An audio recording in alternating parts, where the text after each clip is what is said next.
Okey, sebelum tu like dan subscribe channel ini.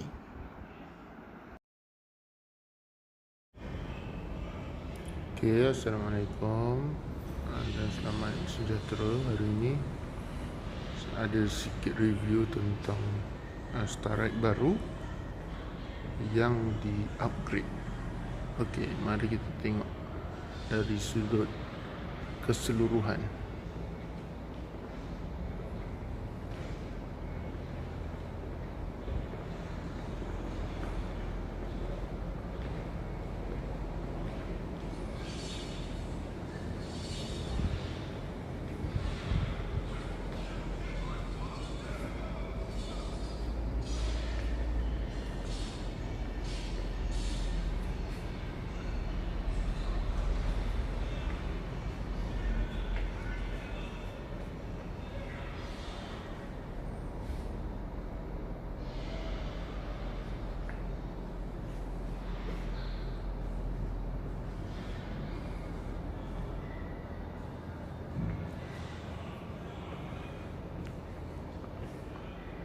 Okey, kali ini saya nak menunjukkan tentang apa ciri perubahan yang dilakukan untuk bulan 9 punya Starex.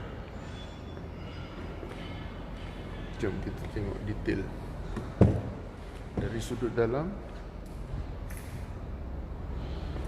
Ia hadir dengan leather seat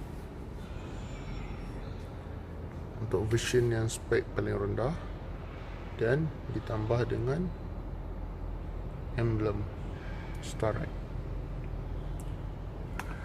Dia dihadiri dengan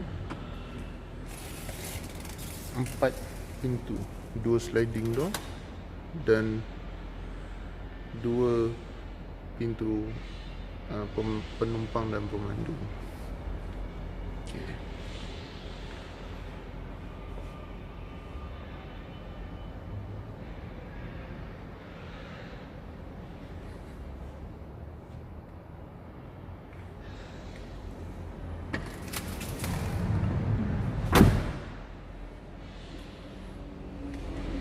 Untuk rupa luaran dia, ia hadir dengan body kit yang lebih menawan,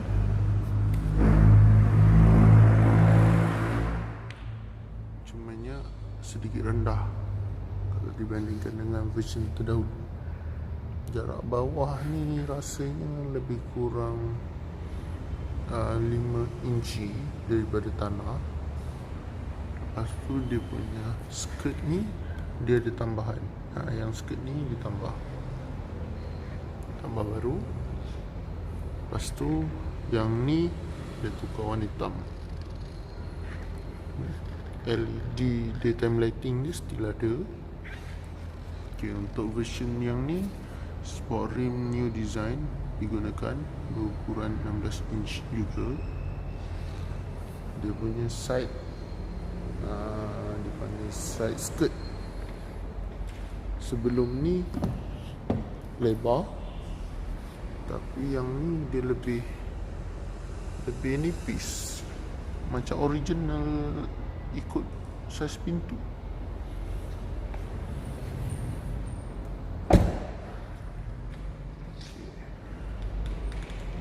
Untuk bahagian belakang tu,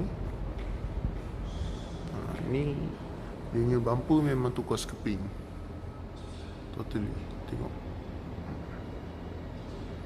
dia tukar skeping daripada depan one set. Dia tak ada tambah ataupun tampal.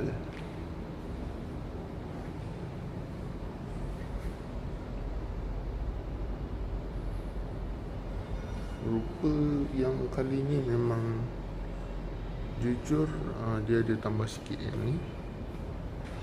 Dia ada tulis emblem Starex Plus. Rupa kali ni memang lebih cantik dan menawan. Okey, sampai situ saja review kali ini. Sekian, terima kasih.